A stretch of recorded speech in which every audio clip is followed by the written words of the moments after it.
start recording. And there's nothing else, right? You're good? Mm-hmm. Okay.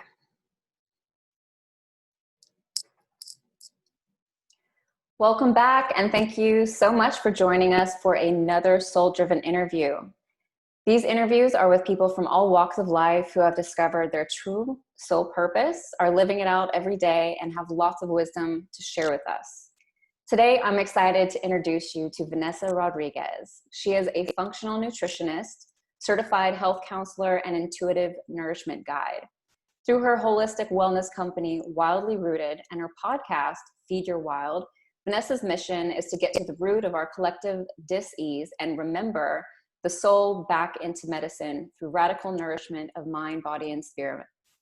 Venessa has worked in private practice since 2011, combining the science and spirituality of food and herbs using a modern functional approach, intuitive guidance, and ancestral wisdom for earth-honoring traditions.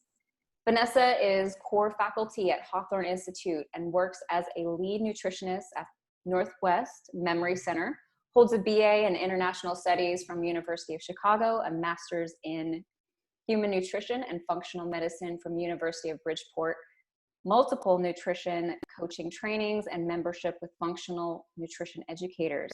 She has also been trained as an Akashic Records reader, psychic intuitive, and studied cross-cultural healing techniques, weaving earth-honoring teachings with ancestral health.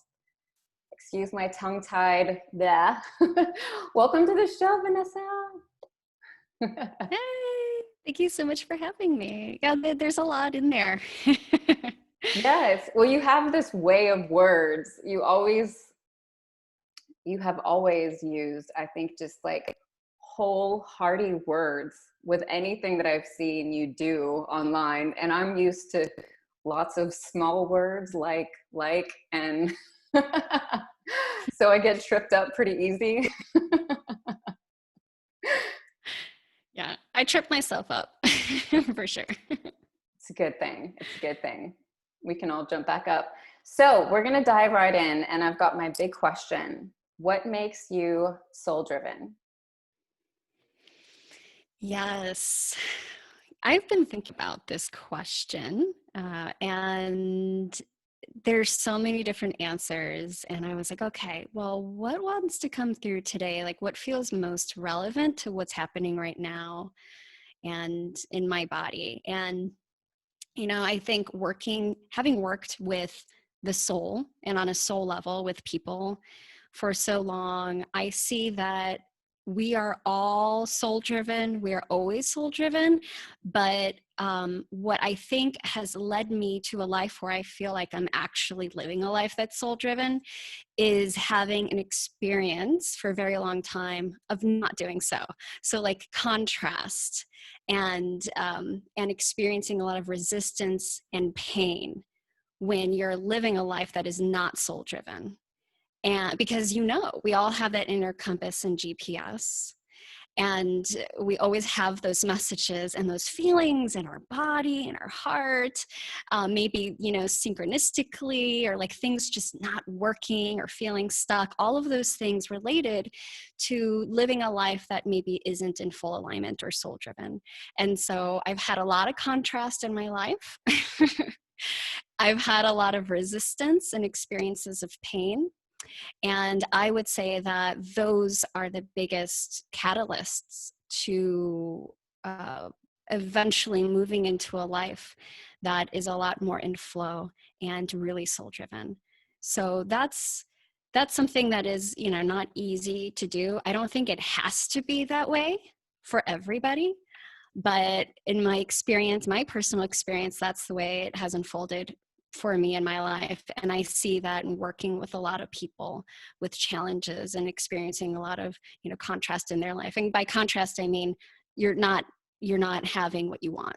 You're not experiencing what you truly desire, even if you don't know what you desire, you know, because you might ask somebody, well, what do you want? And you're like, I don't know. Like, I don't know what I want, but I know I don't want this. And so that's a signpost that is telling you maybe this isn't in full alignment. So, yeah, so I was just sitting here thinking about that, and in total like appreciation and gratitude for those moments of contrast, and even for that pain. You know, a lot of that, if you were to ask me, honestly, if you were to ask me, would you change that? I'd probably say yeah, in a heartbeat. Like my mom, I'd take my mom back in a heartbeat, who passed away. But was her passing a painful experience that was a catalyst in my life? 1,000%, you know? So, yeah, kind of big answer, but that's what I was feeling this morning. Yeah, no, I love that. I absolutely love that. I think first, I remember when I read Conversations with God, oh, probably 4 or 5 years ago, where he talked about the necessity for contrast in our life and in our existence, and how, you know, like, we don't know love until we know hate. We don't, like, these are just necessary parts of our life, you know. How can we know true happiness if we haven't known pain? How can we know real growth in our life if we haven't known stagnation? You know, I think that Right. that's such a powerful way of looking at it. Because of course, when it does come to that difference of just existing versus existing with purpose and being aware of that, I think the majority of us have to get to that place in life where we are so uncomfortable or sick, or, you know, experience something devastating like losing your mother, to really rattle us enough to say, okay, like, no more. Since you brought that up, I would love for you to share that story, since that's such an integral part of everything that you do now. Yeah. Well, this year is the 10th anniversary of my mom's passing. So she died in January of 2010. And I had been already on a path of healing, I would say, for myself prior to she passed from breast cancer, and she journeyed with it for about 6 years. And I was always interested in health and wellness, but more from the perspective of a dancer. I was a performer and dancer, um, and wasn't doing it professionally. And so I was interested in my body and taking care of my body, but I didn't really know how. I got into college. All throughout my childhood, I've had lots of physical health issues. You know, some, I'll just name some: chronic acid reflux, digestive issues. So like IBS or constipation, low bowels throughout my life, which is something, a lot of these my mom also had. So I thought that, oh, these are inherited. This is my fate. Acne, insomnia as a kid. Um, I would have, now looking back, I can name what they are. Although at the time I was like, why am I experiencing this? All these crazy symptoms like fainting, you know, dizziness, like hair falling out by the time I got into college. And then we got the diagnosis for my mom that she had breast cancer. My health tanked even more. Now looking back, I know that it was most likely, uh, for sure, stress-induced thyroid issues. So lots of hypothyroid symptoms that you might experience for those who maybe experience thyroid symptoms. So hair falling out, weight gain, puffiness, inflammation, immunity was super low, like all of that kind of stuff, and couldn't figure things out. So I started experimenting with diet. And because that's one thing that I'm like, okay, that's one thing I can't control. My grandmothers always told me food is medicine, although, you know, that wasn't something that fully sank in. And I didn't understand it at the level that they were really speaking into it, because they grew up on farms in Puerto Rico, making their own food and growing their own herbs and foods, and maybe not having access so much to what we would say, you know, the modern Western healthcare system. And that was lost when my family came to Chicago. My grandparents, both of them, immigrated to Chicago, and that's where my parents met. And so as my mom started to get sick and started to get treatment, went down that path, I was on the side researching. I'm a researcher. And so this was, I mean, how many, this is like 16 years ago, right? So this, the internet was not the same as it is now. Now it's phenomenal what you can find. It is just incredible. It would take me hours to find things that, like, literally you type in and Google already tells you what you're looking for, you know? And so I think we're just living in such an incredible time. But yeah, so I found myself in these like forums, these super edgy, you know, fringe alternative healthcare forums, and like just talking to people and looking at all these different cleanses that people were doing and devices like biohacking essentially. And I was like, oh my God, and hearing the stories. And it was this whole world that opened up to me. And I got hooked right away, super obsessed. And so I, you know, as I was completing my studies and like found a job that was totally not aligned, but it just worked practically because I needed money to help support, you know, myself and the family. And all the while, accumulating information from my mom. And so we started to experiment. But it wasn't really until my mom got the notice from her doctor that there was nothing more that they could do for her, and that, you know, essentially predicting her death within the next few months.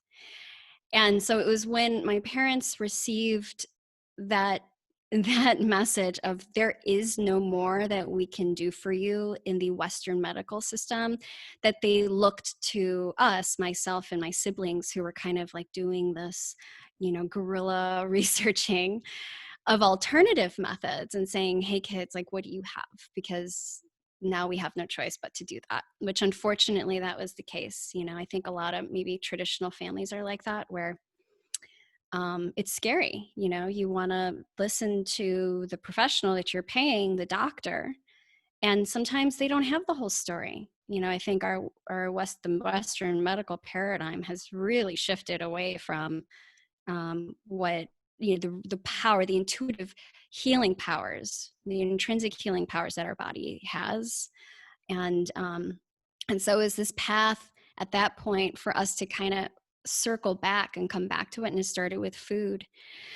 And so we radically changed our diet as a family. We started incorporating herbs and supplements and healers and alternative methods. And that's really where I saw the power of our own bodies to heal.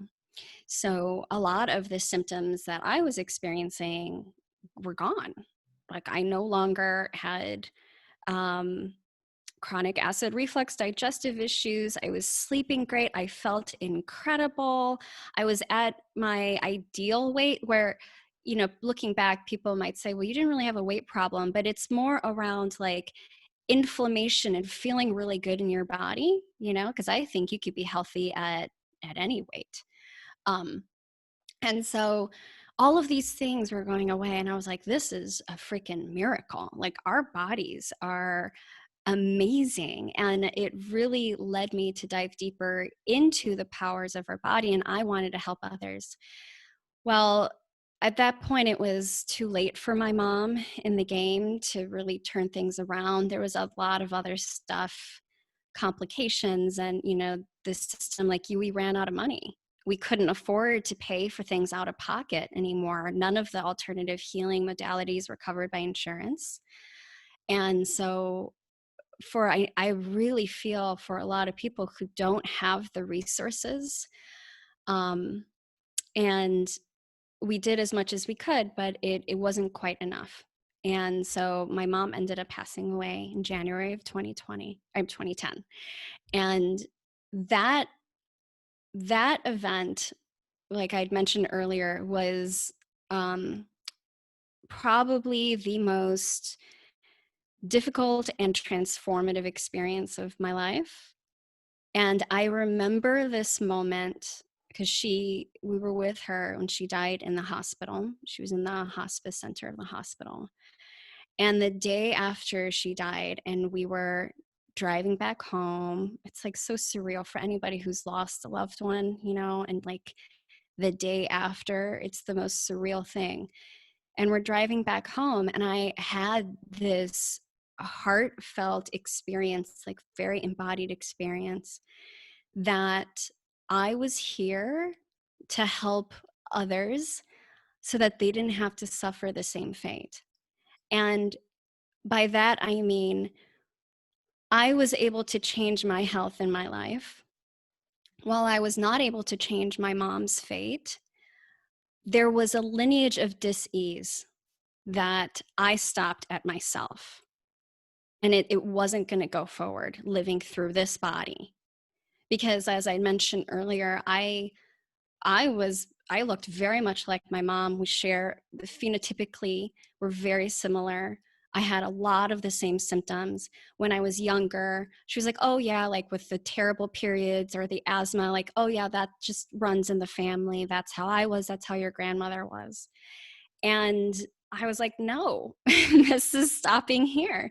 And so it really is my part of my mission to help others to stop that lineage of dis-ease within their own lineage, within their own bodies, but also within our communities and the collective.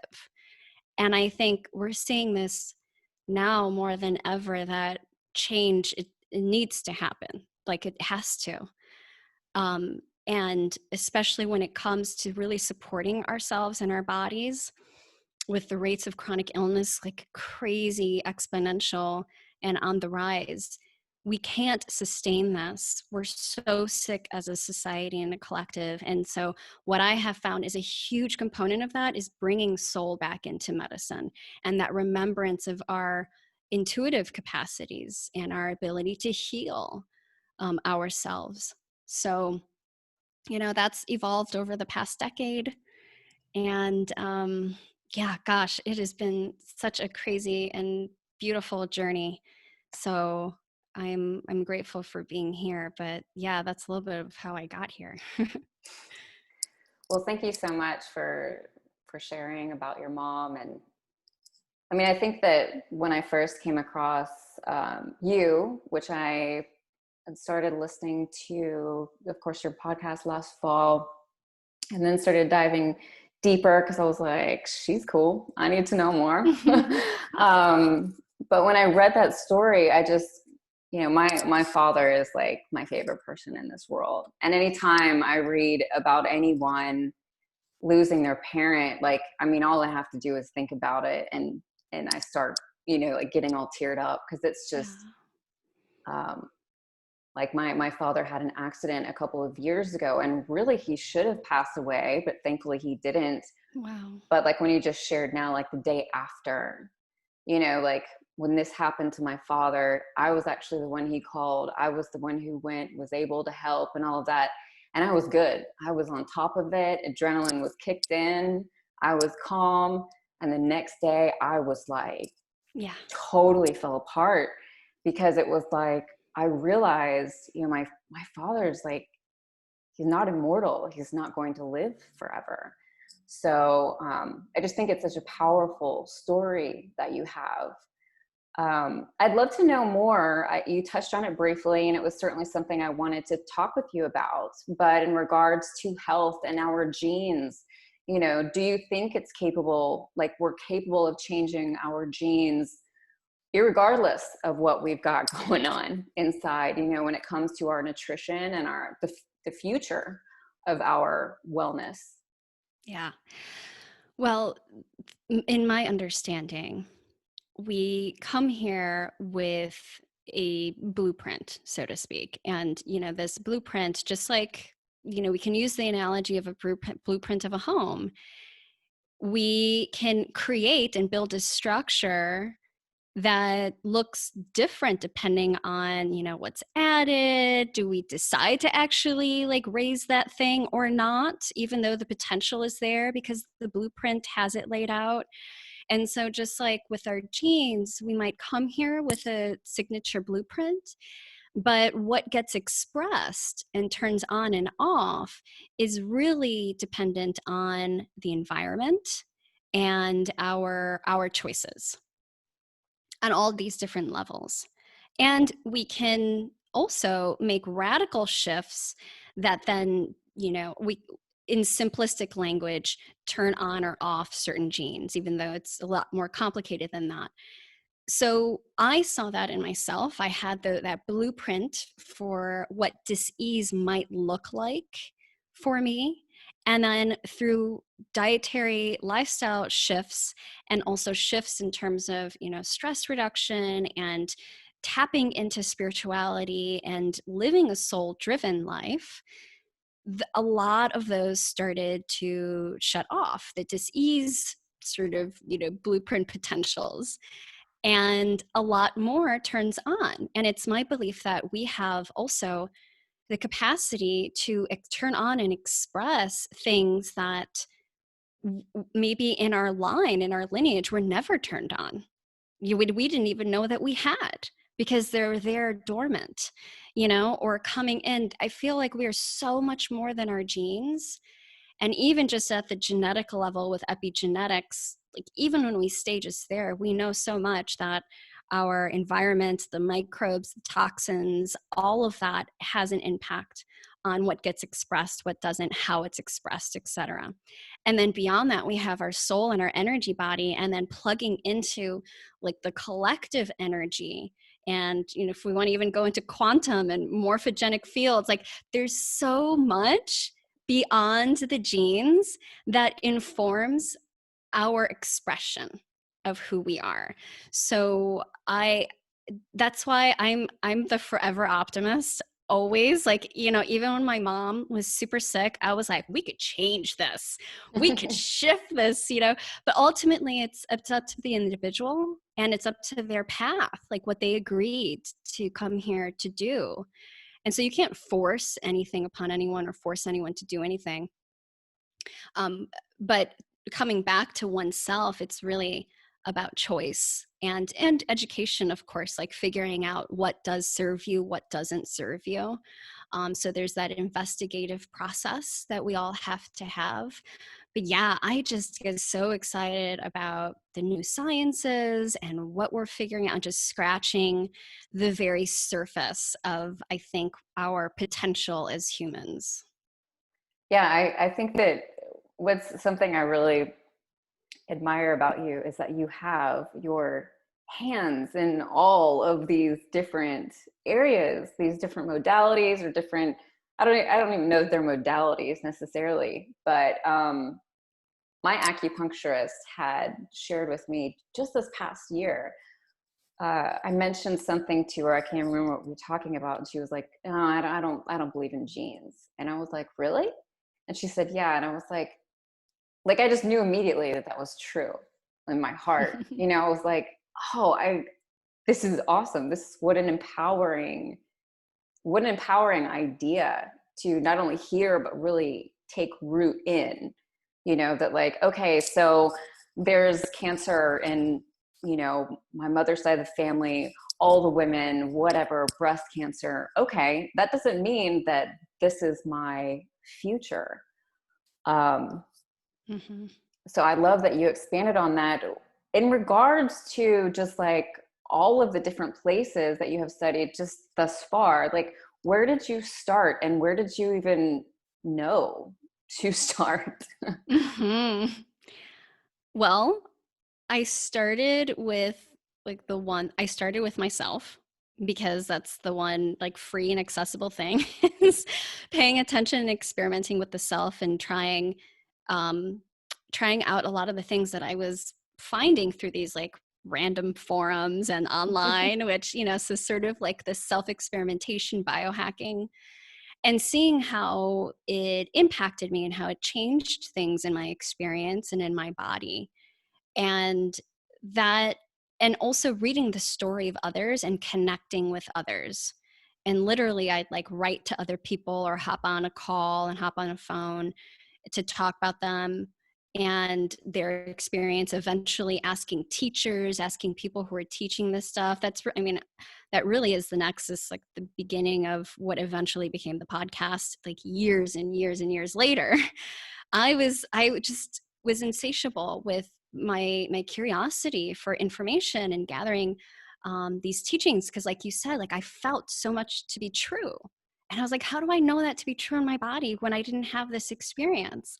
And I feel we all have that, you all have that experience when someone tells you something, you're like, oh, that's 1,000% true. How do I know that? You feel it in your body, and that's your guiding post. So navigating those realms with myself. And then eventually I decided, well, if I want to start supporting others and also continue to always learn, because I feel like I'm a forever student. I feel so many of us are forever students of life. Then I have to get some kind of formal training. And I was like, what is both aligned and also really accessible to me right now? Right now, I don't want to go back to school, start it all over. I don't have the money. I didn't have the time. So much energy and time was given to my family and my mom because I was taking care of her for a lot of the time that she was sick. So I decided, oh, health coaching. I came across this thing. What's this health coaching thing? That sounds pretty cool. And, hearing other people who were health coaches and what that was all about. And so I thought that was, well, this is a really, easy and also a way that feels integritous to me to learn this stuff and apply to my own life and my family and experiment. And of course, you have those people around you who are reflecting back to you or maybe nudging you along. So like my boyfriend at the time was like, yeah, maybe you should check out this health coaching. So all these different signs. And so that's how I started. I got into health coaching while I was working in this, 8 to 5 job in an office in like the alternative finance sector. Totally not aligned. It's so Wow. interesting how these things line up, but it was probably the best job of like, I could sit on my butt. There was no stress. I didn't have to take work home with me. It was just very pragmatic, and it worked for us at that time to bring in income. And so I was able to save money and use that toward my education. And that's how I started. And then, that blossoms. It's like the more you learn, you're like, oh, this feels good. That doesn't feel good. And you just start following the path. So for me, it really shaped into more focusing on nutrition and then functional medicine and then going deeper into more programs. And the more I got clarity, the more I understood, okay, this is the next step I have to take. I mean, I had no idea where I was going, right? Just like you literally are just going down the path. And then when you get to the crossroads and you tune in, you're like, okay, what feels like the best next step? And then that's where I went. So it eventually led through even more formal training and going back to school for my master's and getting certified and all of that. But all the while, also having the soul and spiritual elements within my own life. So I kept that on a personal level and started working with a mentor and learned to access the Akashic Records and built a relationship with them and was working in this mentorship with Akashic Records and then also, supporting like psych-intuitive stuff. That was all opening up for me in this, and for this process was definitely an awakening process, an initiatory process for me. And I didn't eventually merge those until I had been working with several clients who kept coming back and they were wanting more for me around an intuitive approach. And I think, if anybody has this experience where people ask you for things that you feel like you're not ready to provide or give or do, but that's probably a sign that maybe if there's multiple people that see this in you, that you might be stopping yourself from stepping into that, and so really getting curious around that. So that's what I did. And I was like, okay, there was also all this stuff of like, like I think a lot of the things that stop us, like, well, what will people think of me?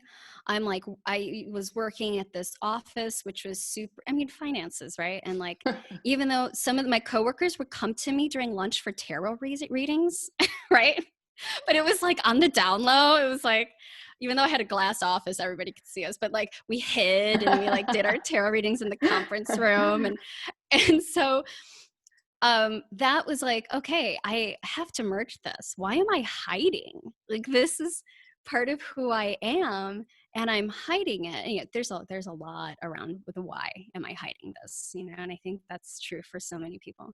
But eventually, I moved through those fears and those blocks, and I merged that work.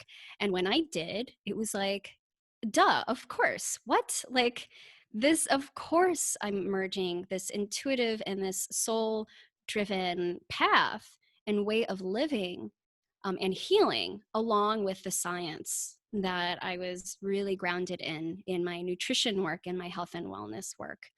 And now it's just ever expanding from there. I can't imagine not having that. Now I feel like the majority of people come to me for the intuitive and the Akashic readings, which I think maybe now in this time we're really needing more of, like, just connecting back to our soul and our intuition. I think there's a big movement in people to do so. So yeah, that's where I am today. It was a really windy path. Didn't know where I was going. Well, first of all, I have like 10 questions and 50 things to say, but I'll reel it in. So first, I'd love to ask you just a really practical question. You kind of mentioned in the beginning that you were, that you first started practicing on yourself. And I think it'd be cool to just kind of explain to folks, and we can use, so like, for example, I have been doing a lot of reading about the digestive system, and have read in multiple places, bitters just kept popping up to me. The bitters is really good to take. And so I ordered some from a woman who makes it herself. And I've been doing that for about probably 3 weeks. I actually just ordered a second bottle because I feel like things are getting better, but I'm not sure. Like, in the midst of that, what's like a practical kind of time frame that folks can either be like, yes, this is helping, or no, this really isn't making a difference? Yeah, that's a really good question. And I think it also depends on, it depends on the individual. It depends on what it is that you're experimenting with. If it's something around like bringing a remedy for a specific ailment, how long have you been journeying with that ailment? It's probably not gonna, if it's been with you your whole life, sometimes it'll take a year, to get through. For some people, it's overnight. Maybe it's like one thing that, for example, I've had clients where they were super reluctant to fully take out like dairy or gluten, right? Those are sort of the top two that we all kind of know and hear about. And when they do, they see a radical change. Now, does that mean they're never going to be able to have dairy and gluten again? No, not necessarily. For some of them, that change is slower because there's other stuff going on.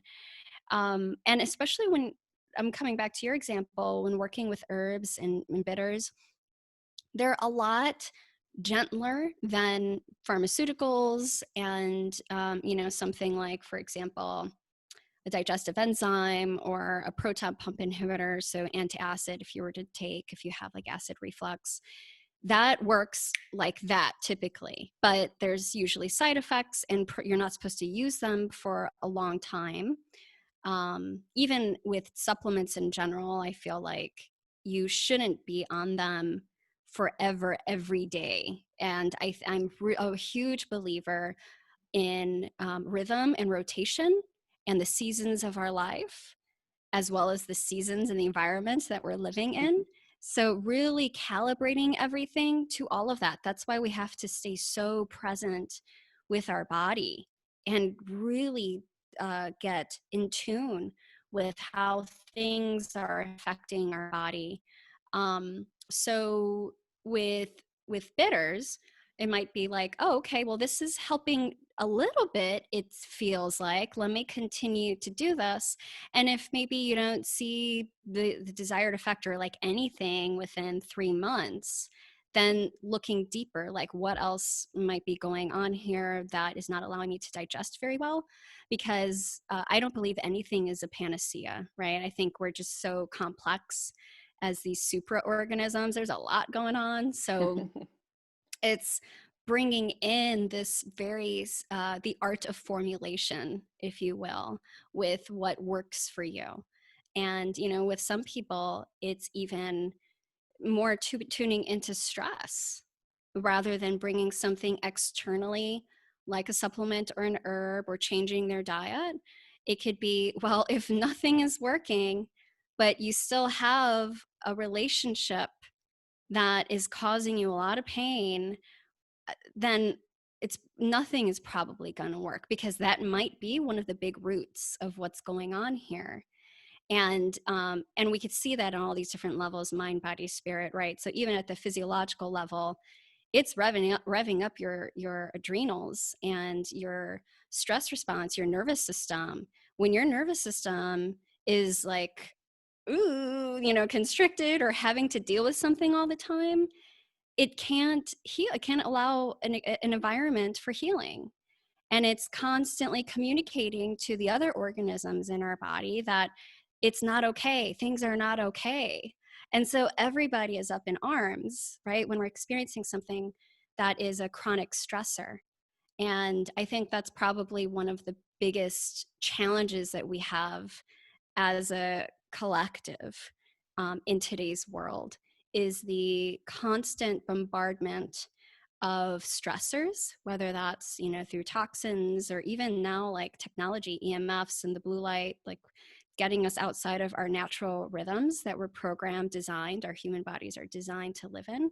Does that mean that we can't live them in that environment optimally? No, but we definitely need to make some shifts and changes. And some people are just more sensitive.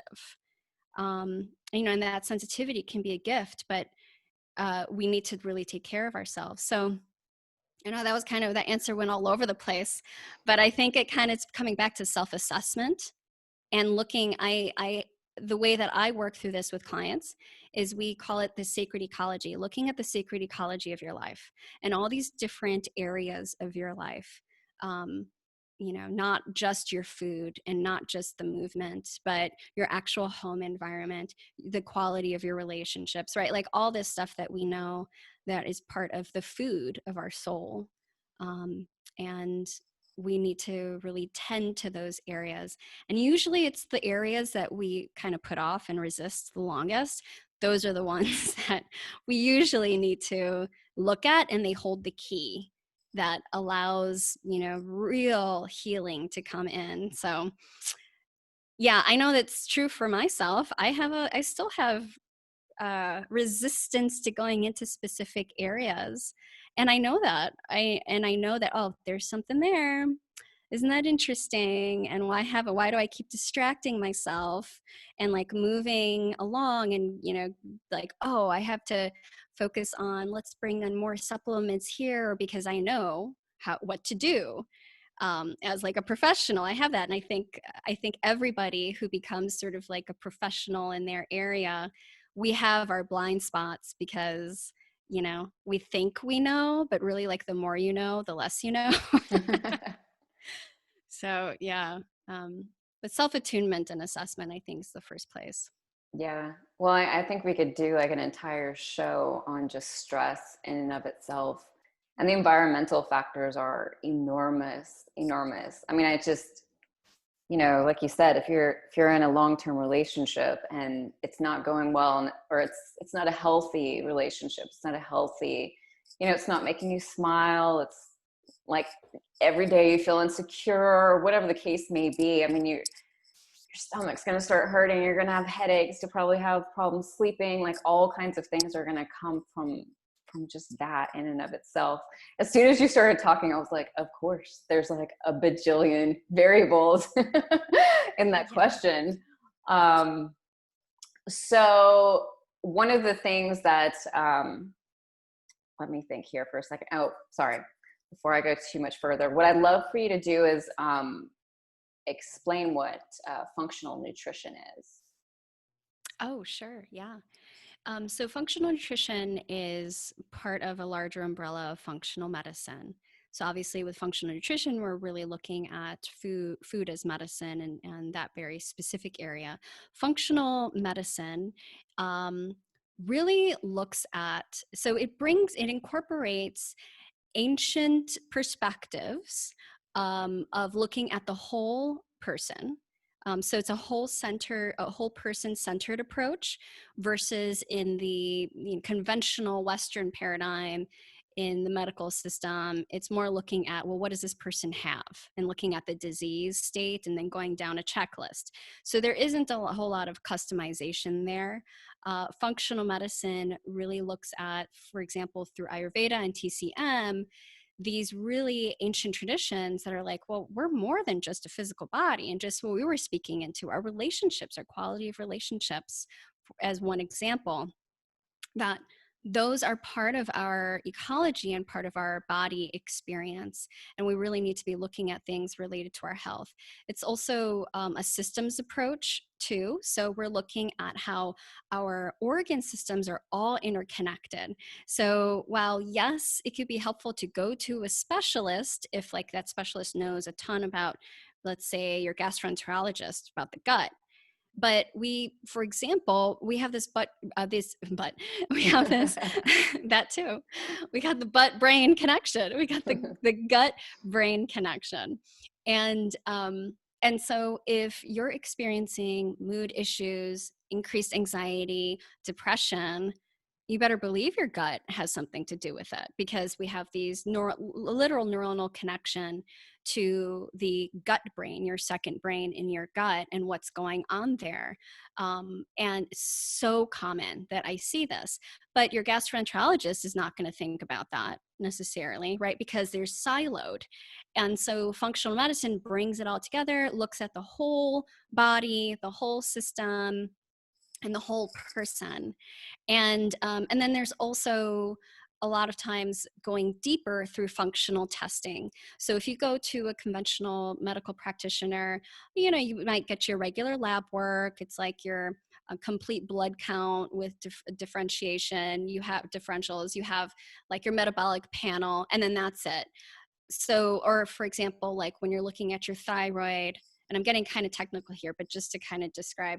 So if you go to a regular doctor and you're saying, I think there's something going on with my thyroid. And they're like, okay, let's check. And they pull just a number on your TSH, which is the thyroid stimulating hormone. Well, that's not enough information. And so with functional testing, you go deeper. You look at a wider array of things that might be going on. You might look at like stool tests, a comprehensive stool analysis, which is looking at what's going on in your gut. There's a lot of different ways to look at what's actually going on in here inside this body, and through deeper functional testing. So there's a lot more with functional medicine, but those are kind of the key components in practice. And so with functional nutrition, it's looking at how do we utilize food as medicine to support the whole person, to support the whole systems approach, and that there isn't one specific diet that's good for everybody. Everyone is different, and everyone will have like I mentioned, their seasons of their lives. So maybe something worked for you in your 20s and it ain't going to work for you in your 40s, so you got to look at what is right for me right now, where I am in the stage of my life and where I'm living and how I'm living. And so that's what functional nutrition is really looking at, getting really granular with the customization of that approach. And then also utilizing maybe supplementation to help somebody if there's some deficiencies or imbalances and things like that. And so that's in a nutshell, functional medicine and nutrition.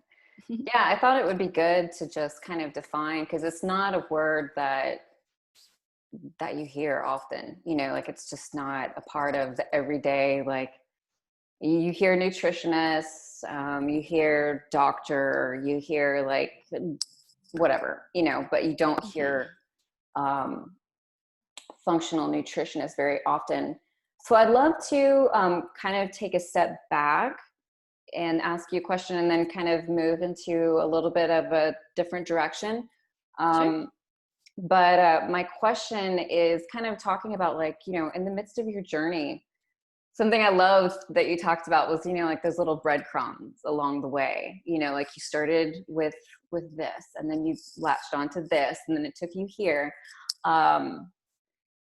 As we kind of like move into more of talking about all things fun and spiritual, were there, like, how did you navigate those decisions, those crossroads kind of that you talked about?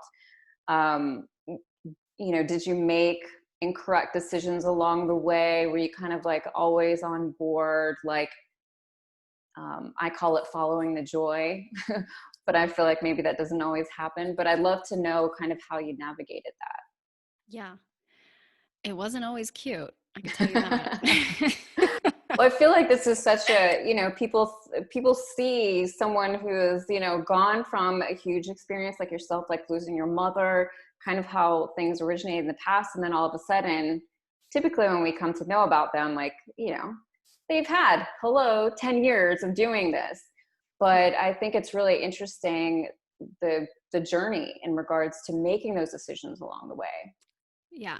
I think this is really important too. And why it's always important for me. And I thank you for allowing me to share my story. I love sharing my story because um, it's so easy, like you said, to look at somebody and make a snap judgment about like who they are, where they came from, and very often like making excuses also, like for maybe why you weren't there. And what I want to say is I totally experienced that. I experienced for years like compare and despair, like why can't I be there, why can't I have the health that she has, I'm doing all the right things, or why isn't this business working, like I'm, you know, giving it 1,000%, like that kind of stuff. And so um coming back to looking at these breadcrumbs and the crossroads, sometimes I would move through them in an aligned way that was rare. You know, like that easy flow state aligned way. I feel like I'm a slow learner in the sense of applying it to my life, because I think I'm a fast learner when it comes to accumulating knowledge. But then in actually making shifts, I'm kind of slow. So I stayed in that job that I had mentioned way longer than I needed to. And it was universe that kind of conspired to kick me out of there versus me taking that step. And, you know, I think many of us experience that, right? So um, it's not, it hasn't been easy for me to make those big leaps that maybe it is for others. I tend to make smaller steps toward something that feels good versus like that big leap. Um, and I think that's okay, you know, in different times of one's life. How I navigated that journey and like how I made a decision of this way or that way, I would say a lot before I had a very aligned spiritual practice, because now I pray, I access the records, I tune into my it's much quote easier I feel for me because I feel it a lot more and I have more tools and access. But before that, it was I remember feeling the pain, like feeling the pain and the resistance. And it was then more so about choosing the path that felt less painful. You know, it was as easy as that, like choosing the path that maybe it was scarier, but it felt less painful. And so that's what I would say led me in the very beginning before I kind of understood how to really, like, what did it mean to follow my path or my bliss or my joy? You know, I felt like I didn't really understand that before. Um, and also paying attention. So that was probably the first message I received that I can remember that was like this, well, in my adult life in this journey, right?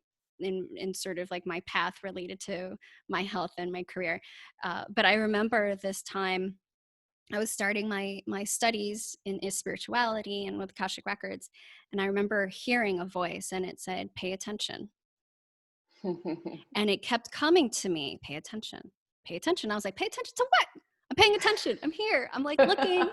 And, I didn't fully understand what that meant until Powerful. years later. Yeah.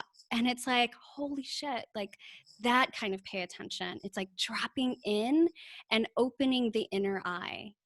And that took practice. That took years. That took practice.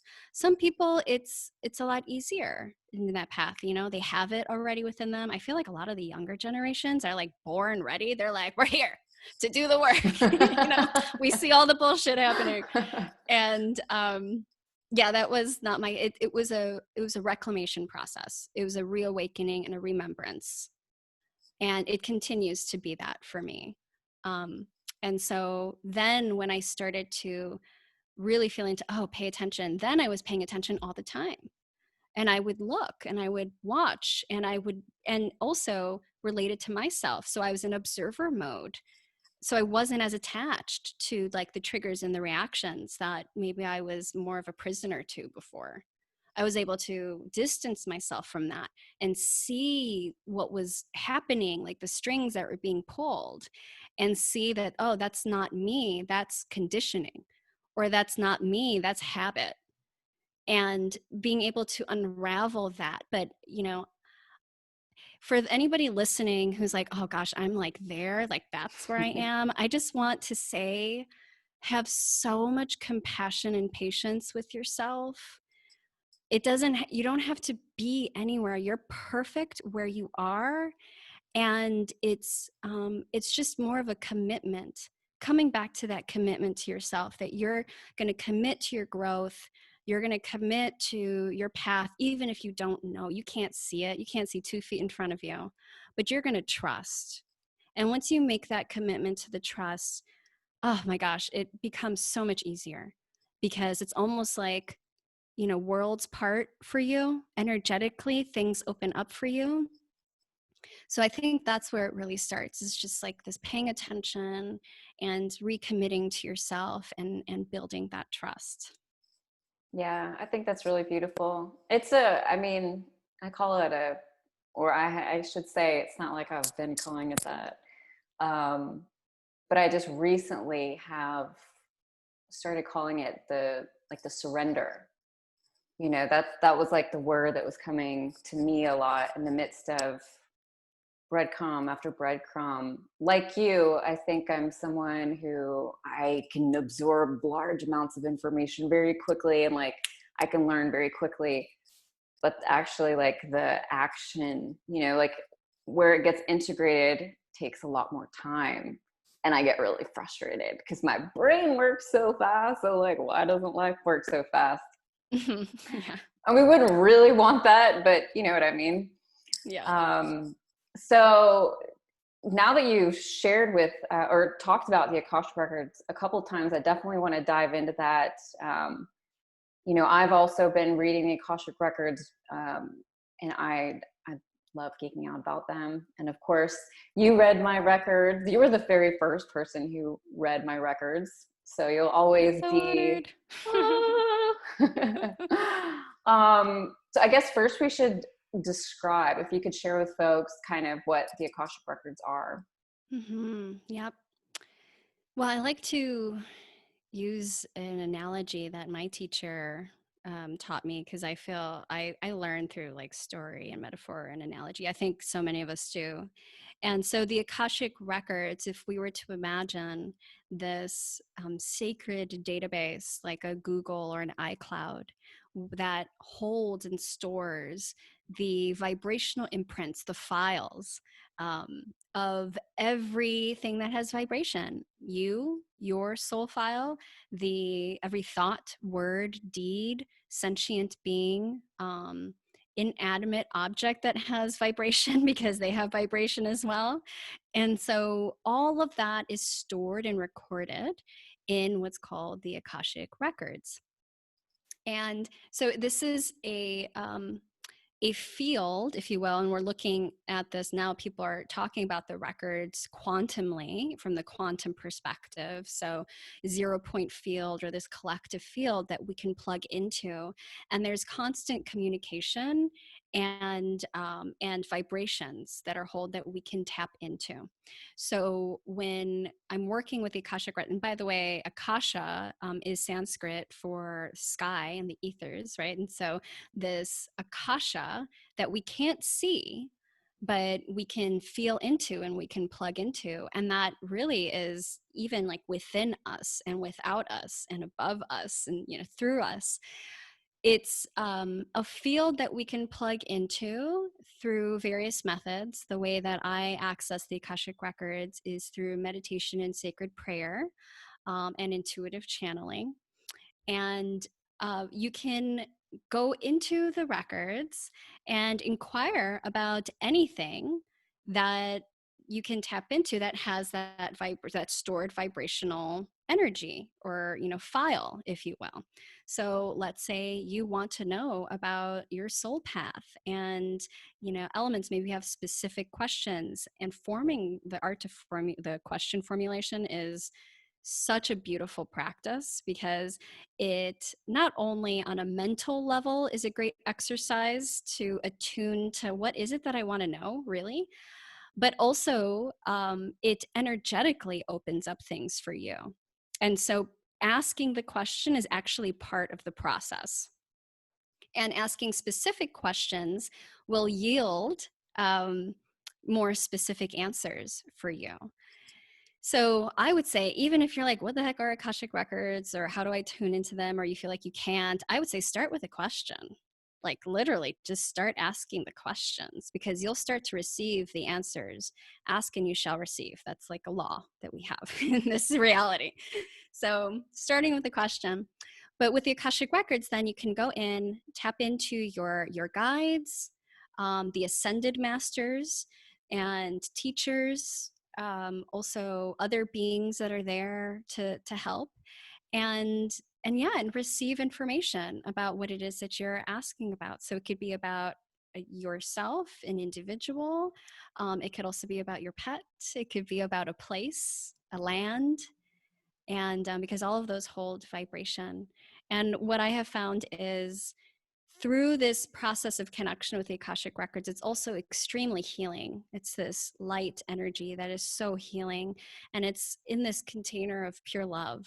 And so when you're in the Akashic Records, it's like you're plugging into that energy, and it's all in divine love in support of your journey here in this earth walk. And it's really here to provide guidance for you. And you can build a relationship with the records. So that's one way that I really like to support myself and support others in my work. It's not, you know, the only way that you can receive information by any means, but it definitely has been one that the Akashic Records found me. I did not go looking for them. I didn't know what the heck they were. And I went to a reading with this intuitive, and he told me that the Akashic Records would find me, that I would start working with them in the way that he knows them and he works with them, and that they would be a part of my life. And I was like, okay, this guy tells everybody that. You know, like, have you ever gone to a psychic and you're like, you tell everybody this? And kid you not, that week I got an email from my now, like, who eventually became my mentor. I was on her email list because she had worked with my mom, but I didn't know that she did this kind of work.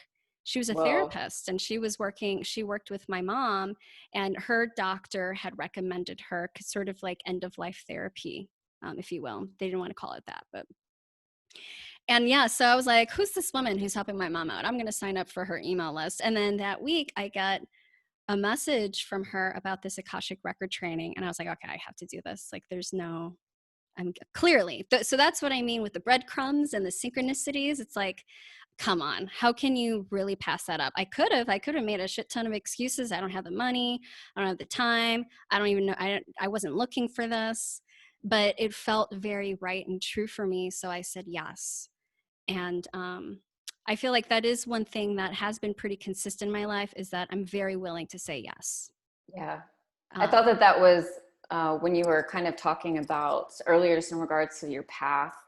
I wanted to stop you and just like emphasize for everyone. It's like when these things are popping up for you, and I've talked about this on the podcast before, but like you shared, when these things are popping up for you, when synchronicities are happening, you know, like if you start hearing something like multiple times, like these are things we need to pay attention to. These are breadcrumbs we need to at least go try out and see, you know, see what happens.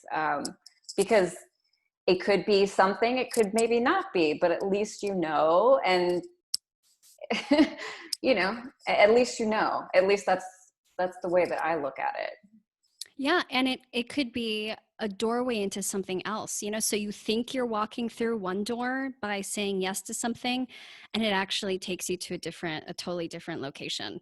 And maybe that's the way that it needed to happen, you know? So that's where really staying open and in curiosity is really helpful without, you know, anchoring or grasping onto what you think it needs to look like. Yeah. And I think that's where a lot of the pain really derived for myself years ago. And so as the more that I let that go and I was able to really trust, the more my path revealed itself. And it was only through, like you were talking about, it was only through lived experience that my path revealed itself. It wasn't ever like sitting on my meditation mat and receiving like a moment. And that maybe happened like once or twice, honestly, you know, like, which it's amazing when that happens, but it's not, I don't think we're really designed for that. Like we came here to live.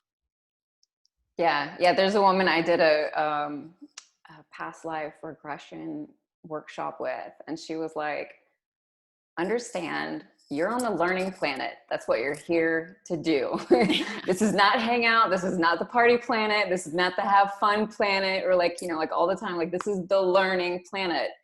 And I just think that, I mean, it's, I was kind of talking with Mark Schaefer, who was the last person I interviewed. But the whole thing is that if we went from point A to point Z just immediately, all of those little things that we've learned along the way, we wouldn't know what to do, you know, like, so if you just like decided to have your practice one day and the next day you have this very successful podcast and practice, you'd be like, holy crap, what do I do? Like, I don't even know how to handle this, right? But because along the way, you've had to learn how to have confidence in yourself, had to learn to, you know, trust your decisions, how to work with people, all of those different things.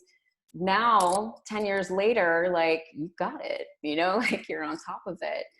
But those parts of it are just not, I mean, there's no story without drama in the middle. I always say that to myself, like every story would be boring with all the like highs and lows, right? Yeah. Yeah. So how is it that you use how is it that you use the Akashic Records in your personal life now, and then also with your clients? Hmm. So with the Akashic Records in my own life, it's my relationship is ever a shift, like any relationship, right? There's the courtship at first, and you're dabbling in, you're getting to know each other, and you're building this bridge and the flavor and like how it feels and all of that. So it was very exploratory. It still is. I think with every relationship, maybe it's nice to keep that spice of like the exploration and curiosity, because there's always newness to learn. Um, but yeah, for the first several years, it was really just within my own life experience, reading my own records and being in a community where we would meet all the time with my mentor and work with each other. So it was I feel so grateful for that sacred community, because it was a safe container where it was a few of us who came in a couple times a month or every month, and we would do readings for each other, we would do exercises with ourselves, and it was just a really nice way to connect and get feedback. So I highly recommend that for any type of practice really is to find a community or like a group that you can journey with, because I believe we're never meant to do anything alone, even if it is accessing your own records. And so that was probably one of the most beautiful experiences that has informed my relationship with records. So I would ask like everyday questions, and I would test out different flavors, or I would ask the big questions. And then I started playing, well, what if I use tarot along with that? And, or like dancing, and I danced with the Akashic. And so just really experimenting. And then I started to bring it in, reading others and working with clients. I had a lot of resistance to that, like next step, new, like scary step of like reading others and all those things I mentioned before. But I found that it was so beautiful, and people were coming to me and asking me, and so it was a very easeful, I wouldn't say easy, but it felt easeful, segue into bringing this work into my professional work, working with clients around their health and wellness. And so we would really look at soul level questions related to some of the health challenges that they've been dealing with. And then it started getting into like even deeper soul level stuff that people wanted to know beyond connections to their actual body or physical symptoms. And I feel that now the majority of people who come to me for the records, it's about these soul level big questions that we have, especially around our path, and what healing looks like for the individual, because it looks so different for each person. And it doesn't have to, the healing path doesn't have to look like a physically connected healing. And so I feel like the Akashic Records is a much more expanded experience for me now, working with people. And I still use them in my own life, meditating and connecting and receiving guidance, and also connected to the podcast. So I got the message that I was to provide readings for the collective through the podcast. And at that point, I was used to my, I don't want to call like automatic negative Nancy, because I'm like, anybody who's named Nancy, I'm so sorry, but like, but that voice that comes in, that's a protective voice, but she could be mean, like inside of me, she could be mean. And she's like, are you fucking kidding me? You're not going to go out there and do this, like put this out into the podcast and everybody can hear you and your family's listening into this, is listening, and just, like all those things. And I was so used to that she's really quiet now. Like she's not dominating. She's just quiet. And I'm like, it's all right, girl, I got this. And then like she stops, right? And then you just move through and you do it, even though I'm feeling it, like I'm still feeling it in my body. And then you do it and then it's fine. But that has really opened up a next level of work with the Akashic Records for me, is looking at collectively, particularly those who are tuning into the podcast, what are the messages that are coming through that we all are journeying with? And it's so fascinating to receive feedback from people of like, oh my God, I literally was thinking about this and I listened to your podcast.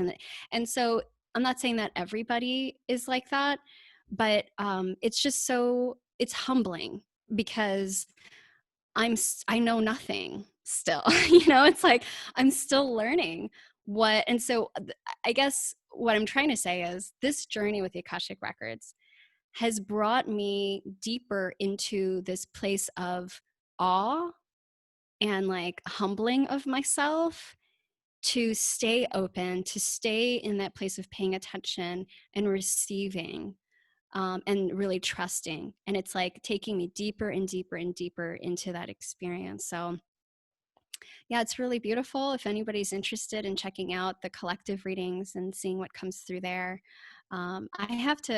I told a group that I have who listens to it that I have to write them all down.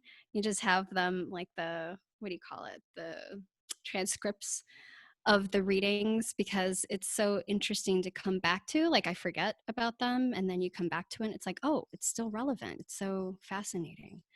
So yeah. That's how I found you as well. Oh, really?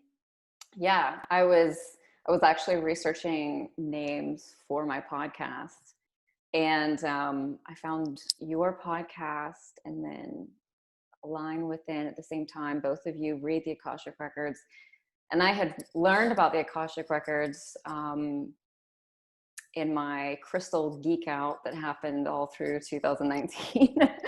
And I just thought, what an incredible thing. And so when I found your podcast, that was like what initially drew me in.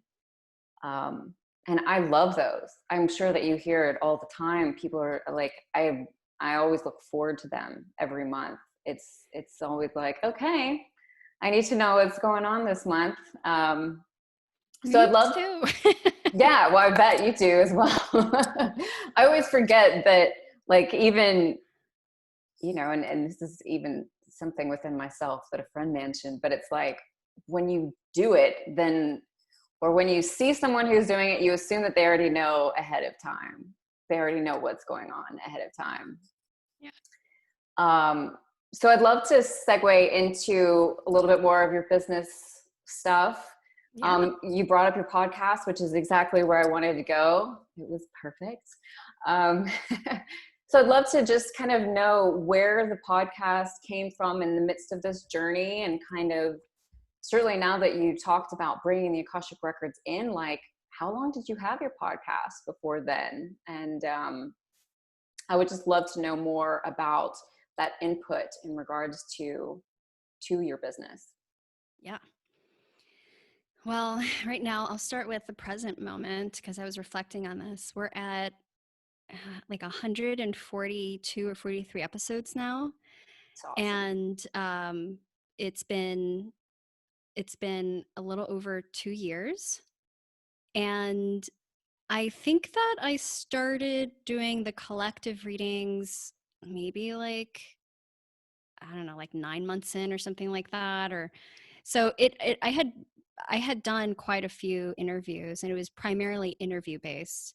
And then with moon musings with my wonderful friend Megan Liebman, who we don't do the moon musings anymore, but we do the equinoxes, the solstice and equinox. And yeah, so I guess how the podcast started, I mentioned that I was geeking out on interviewing people for years before, and like to the point where I would record and I would have them on video. I mean, just like this, and or like I'd invite them to my house and we would record. We would sit down. It was like a talk show, but there was nobody listening or watching. Like I wasn't planning on disseminating in this big way. I had a very, very small list, and I would just share it with my list. So it was primarily for me. And but I knew that I was like, this feels really right and juicy, and I know that I'm going to do something with this someday, so I'm just going to hold on to these because these are so valuable. And I released some of those recordings that I did way back years ago in my current podcast, so with some of my favorite teachers. And I didn't know what a podcast was until like maybe like 3 years ago or 4 years ago. And I was like, yeah, that's pretty cool. And I like that, I don't have to do video, because that was the thing, is like, I don't mind doing video. I love it. But the logistics of it, it's just like, it takes a little bit longer. I wanted to do something that I could reach people and have a platform for sharing the gifts of others, because that's what I'm all about. It's like bringing these brilliant people on and sharing their gifts of like what I have learned from them, or that I want to learn, because I'm also like, I'm selfish and I want to get them on the podcast so I can ask them all the questions too, but that I know that would be valuable for people. And so that's when I was like, I think I want to do a podcast. I don't know how the heck to do a podcast. How do you start a podcast? And so, I started doing my digging into like the online business podcasting thing. And I feel that is one thing, I would say that I can toot my own horn. I'm very resourceful. You ask me to find something or how to do something, I'm going to find it.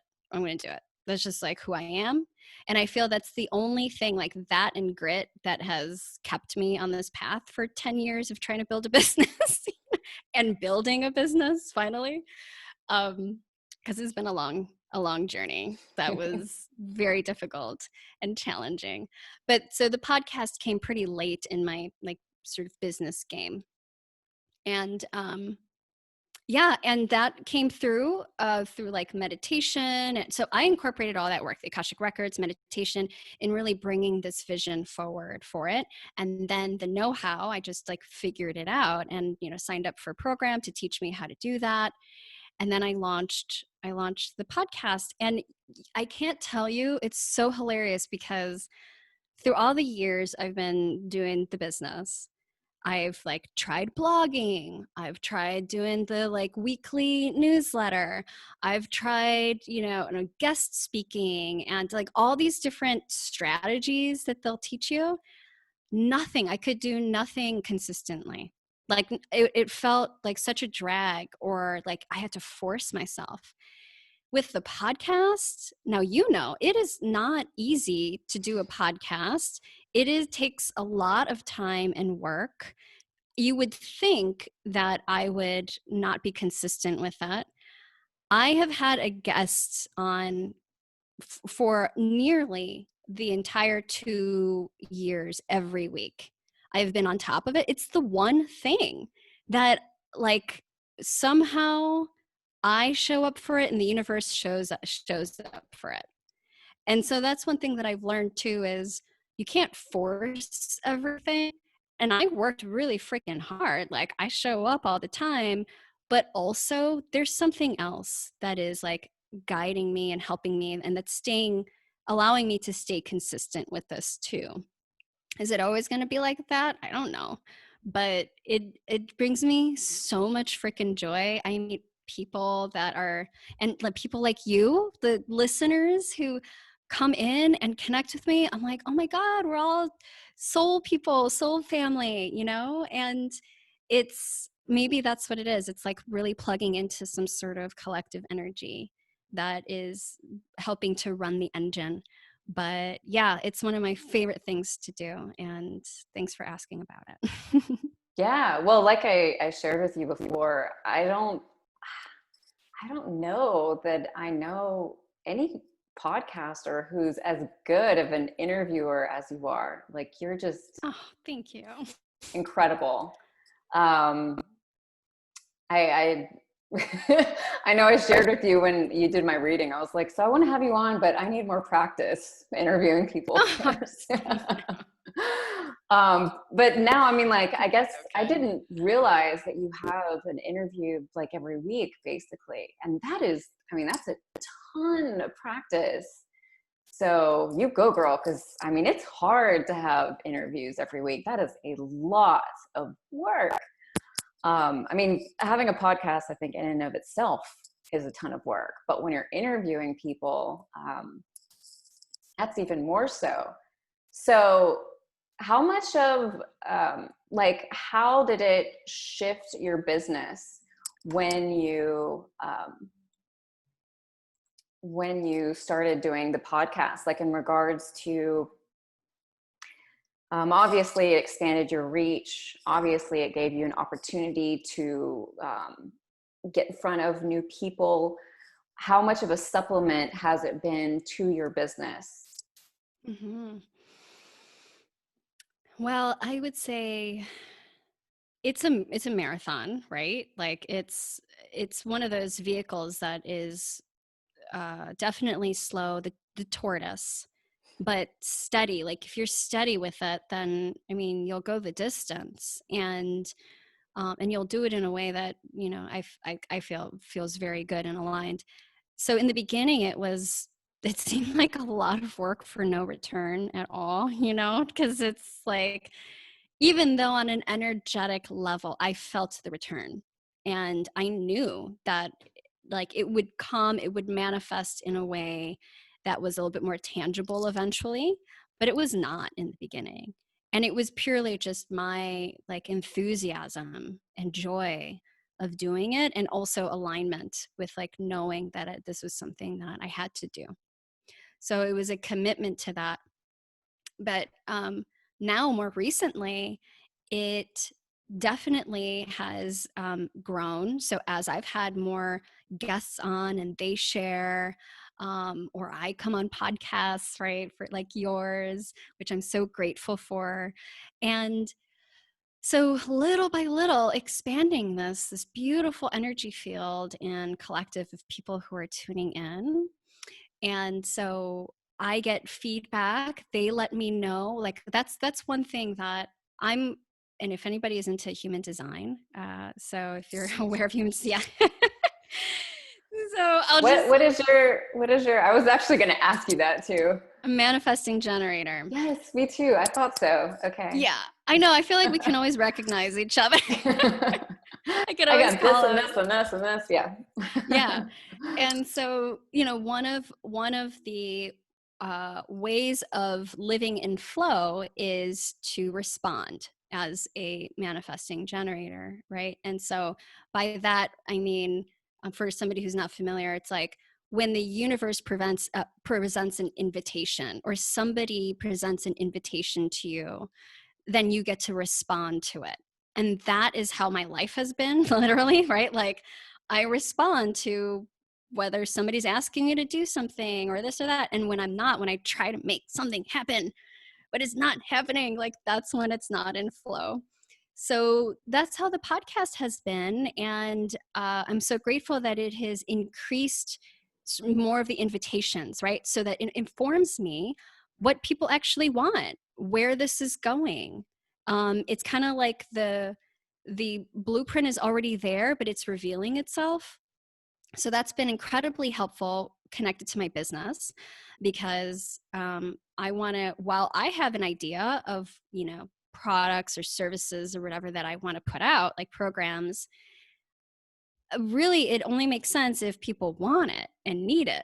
And so, and I've made that mistake before, for sure, putting together an entire program thinking it's like kick ass and, oh my gosh, this is amazing. I put so much stuff in this.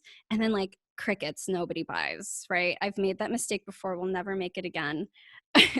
And, now I hear like all these people who teach about business and stuff. It's like, no, you got to like learn and survey and pre-sell and like all that stuff that I didn't know about.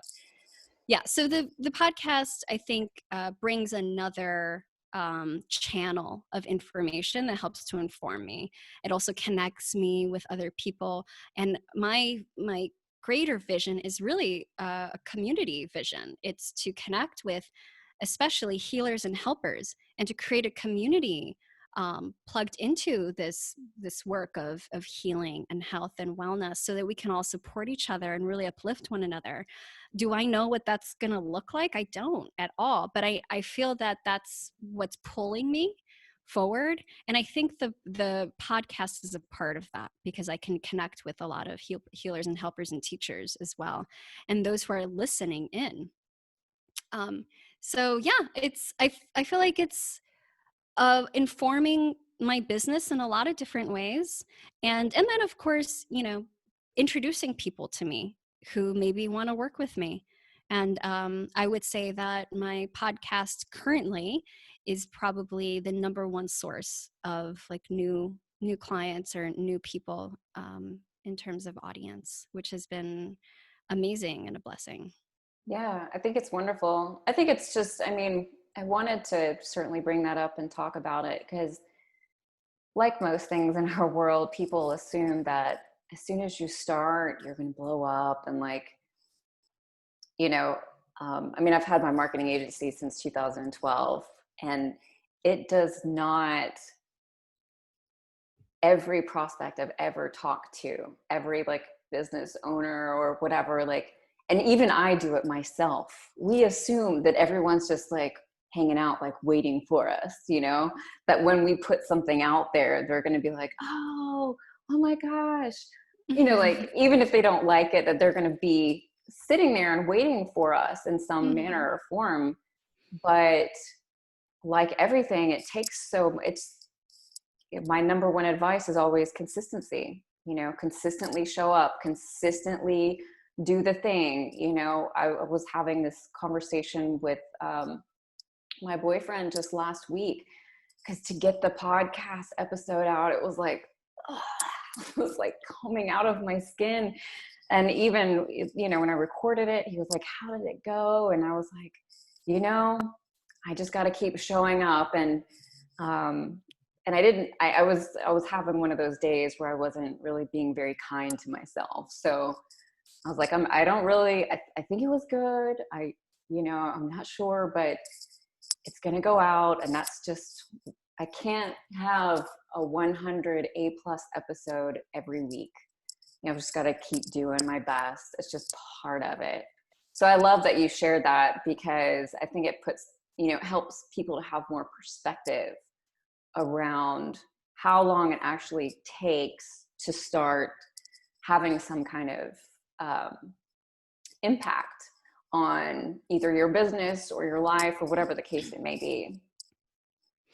Thank you for saying that too, and for speaking into your experience with it, because I have those all the time, you know, and that's one of the things is you're not going to be 100% all the time. It's not meant to. Like, you're meant to also learn through this process, and, you know, and there's logistical things that happen, tech that fails, like inevitable. It's going to happen. And so, like you said, that consistency, and what I have found is it's like this interesting balance between like committing to the consistency and the trust and the showing up, but also honoring if it like eventually, if it starts to feel misaligned, you know, or like if they're, like I mentioned before with like the blogging or the guest blogging, I was trying to make that happen. All the doors were shut. I was trying to force it and it just wasn't aligned.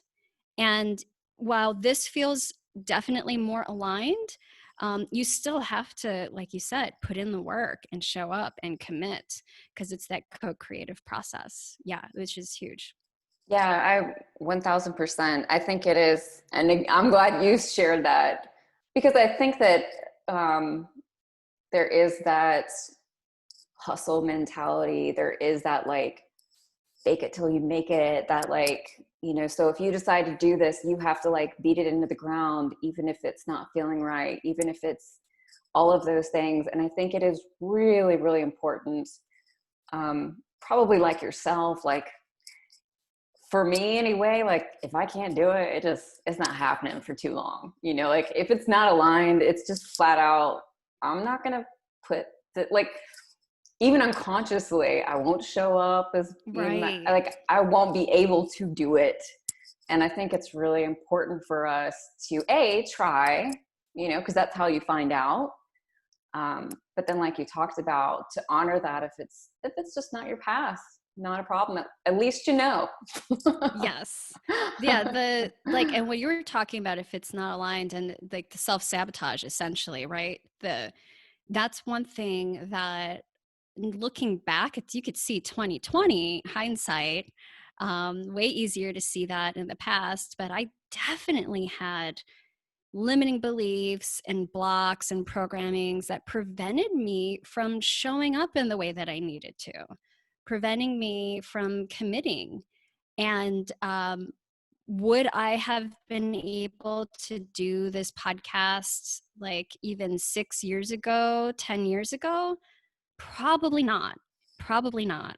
There was a lot of stuff I had to move through around my voice and sharing my voice and like beliefs in myself. So honoring where you're at, but then also like you're saying, paying attention to what might those programmings and conditionings and beliefs be, so you can actually work through them if you believe that there is some self-sabotage happening there too. Yeah, I'm like you. I mean, I've wanted a podcast for several years, but it wasn't until last year where I was like, all right, I know what I want to talk about. I'm ready. Yeah. Yeah. Awesome. Well, I obviously could talk with you all day, but we will go ahead and kind of wrap up here. I want to finish out with my lightning round. Are you ready? Yeah, I'm kind of nervous. Okay, let's do It's fun. it. It's fun. Okay, first question. What is the one habit you can't live without? Meditation. And meditate. I usually meditate in the morning. It doesn't always look that way. I could be loosey goosey, but I have to. And meditation looks different too. But as long as I tune in, it's a daily. I have to. Yeah. Meditation. Okay. Number 2, what does spirituality mean for you? Huge.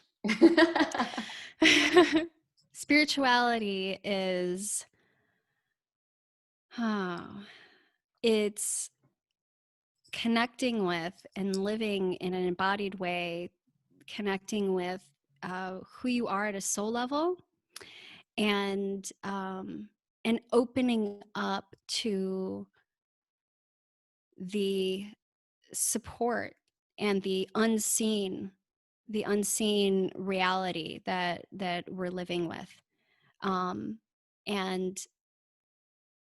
connecting at that like really heart level with that. And so I feel that no matter what your beliefs are, spirituality is that way of being and living where you're working with forces that are larger than yourself, where you know that you're connected with things that are larger than yourself and with everything, and really honoring that so you can live more in that flow state like we were talking about, and really be open to receive the support that's available to you, because there's so much support and so often we close ourselves off to that support. So yeah, that's what that answer is today. It'd probably be different tomorrow.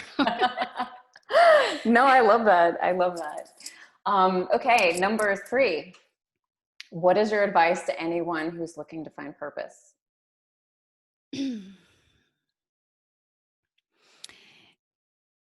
Create the space for you to connect. And so by that, I mean, excuse me, clear out distractions. Speaking of clearing throats, clear out distractions, clear out the stories, clear out space and time, clear out everything that is not you. And then there is no other. It's like when we clear everything out and we clear our space, it's like the only thing left is you and that connection that we all have. And what I have found is that so often we clutter that connection, or we feel like we can't connect to it because we've had so much in the way for so long. So I would say the first step really is to assess and begin to clear the spaces that need to be cleared. I love that. I feel like that's a very root answer, which is awesome. Okay, last question. Where can people find you online? And I'm going to be providing all the links and stuff. I know you've got like a free course, like there's a bunch of different ways to connect with you. So what are best places? Yeah. Well, you can find me. My website is wildlyrooted.com. And I do have a free course. It's called Wildly Unstuck. And you'll find that at wildlyrooted.com/unstuck, or just go to the main website and you'll find it. And that is a legit, like, free, totally free, I think it's like 5 or 6 module program that walks you through the top things that I have found that sabotage your health or your path through your health journey. And so looking at health mindset. And that's sort of like the first places to start. You were talking about, from some first steps. There's quite a few first steps there if you feel like this interview resonated with you and you want to dive deeper. So I encourage you to check that out. And I hang out on Instagram. That's another one where I'm consistent, but in like this flowy kind of way. So I have my ebbs and flows with Instagram, but I love connecting with people over there. My handle is Wildly Rooted. So I would love for you to shoot me a DM, let me know that you listened in, connect with me. And yeah, and then of course the podcast. So the podcast is Feed Your Wild podcast, and that can be found in all the places where you might find a podcast. So Apple Podcasts, Spotify, Google Podcasts. I think now they have a new podcast platform instead of Google Play. Yeah, so check that out. Let me know. I'd love to connect with you. Awesome. Awesome. I feel like the course was like a perfect kind of actionable item in regards to my question about finding purpose. Because you said unclutter, and then you're like, hello, here's my course. Perfect. Totally. And in there, we talk about that as one of the steps. So that was a beautiful segue. Yeah, Thanks no, for it's providing that. awesome. I'll definitely be sure to include the link in the notes. All right. Thank you so much for coming and being with us. Well, being with Thank me. you. Yes. And in your beautiful community, thank you so much for having me. I love doing these. No, it's been awesome. Like I said, I could talk to you all day. All right, folks. Now I want to hear from you. What nugget of nutritional wisdom did you learn today? Share your answer with me today on Facebook or Instagram at Soul Driven Podcast, or send me an email at souldrivenpodcast@gmail.com. I'd love to hear from you. If today's message was inspirational, please leave me an iTunes review, share this episode on social media and with those you love. Don't forget to sign up for the email list. Awesome downloads are coming soon that will only be shared with our community. And don't forget, when we invest in ourselves, the world benefits. Have an awesome day. Bye. Bye.